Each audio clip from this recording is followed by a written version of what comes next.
Momen kedatangan Presiden Prabowo di Bandara Halim Perdana Kusuma selepas kunjungan ke luar negeri menampilkan fakta mengejutkan. 3 kali Wapres Gibran yang ikut menyambut Presiden sibuk merapikan rambut dengan jari tengahnya. Kelihatannya sepele. Tapi, menurut seorang psikolog klinis, memainkan rambut bisa menjadi pertanda adanya keresahan, termasuk dalam merespon situasi yang sedang dihadapi. Ya, Gibran saat ini sedang dalam sorotan publik, salah satunya menyangkut ijazahnya. Jurnalis senior Hersubno Arif mendapatkan testimoni dari Iksan Katonde. WNI yang kini menetap di Australia itu memperoleh pengakuan langsung dari Gibran bahwa dirinya tidak menyelesaikan kursus bahasa Inggris di INSEAD Australia. Gibran bukan kuliah di UTS. Banyak orang sekarang mulai bertanya-tanya, kelihatannya memang Gibran ini tidak punya ijazah yang setara dengan SMA.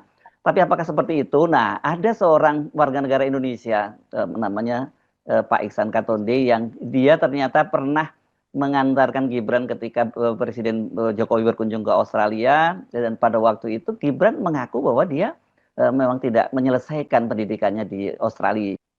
Waktu kunjungan Pak Jokowi ke Sydney, saya dapat tugas dari teman-teman di Konsulat Jenderal Republik Indonesia Sydney untuk menemani Gibran, gitu ya. Ada kira-kira 1,5 hari, 1,5 hari lah sama dia. Ya, permintaan Gibran waktu itu ya, bahwa dia keliling kota Sydney, dan dia sempat juga bilang sama saya, ngasih tahu dia minta antarkan itu ya, dia mau lihat, dia bukan minta antarkan, dia pengen lihat dia sekolahnya dulu. Itu di INSEAD ya. Nah, INSEAD itu namanya bukan UTS INSEAD, Pak. Namanya INSEAD Language Center. Oh, INSEAD Language Center. Bahasa dong itu ini ya? Itu berbeda dengan UTS. UTS itu University Technology of Sydney ya. Itu university. Kalau INSEAD ini, INSEAD Language Center, tempat orang-orang belajar bahasa Inggris. Itu ada 3 jalur itu ya, yang saya tahu ya. Ada satunya itu English for Further Education, itu seperti training center, atau pathway ya, jalan menuju university. Itu umumnya ke UTS ya. Karena itu berafiliasi dengan UTS. Bekerja sama dengan banyak di UTS. Jadi mahasiswa overseas yang mau berkuliah atau sekolah di UTS, di training dulu bahasa Inggrisnya. Kalau bahasa Inggrisnya belum memadai, sekolah dulu di INSEAD. Tapi itu bukan UTS, itu INSEAD Language Center namanya. Nah, dan di situ bukan saja bukan saja mahasiswa melanjutkan sekolah ke university, tapi bisa juga orang-orang umum yang mau belajar bahasa Inggris di sana. Ya, sebanyak bawa ke kampus dan lihat, oh ya ini saya sekolah di situ dulu, itu sini dulu, kan.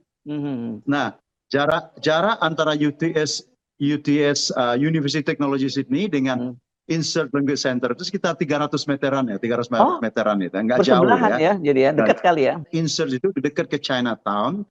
Kalau UTS ini itu di Ultimo, tapi George Street-nya itu ya, George Street namanya.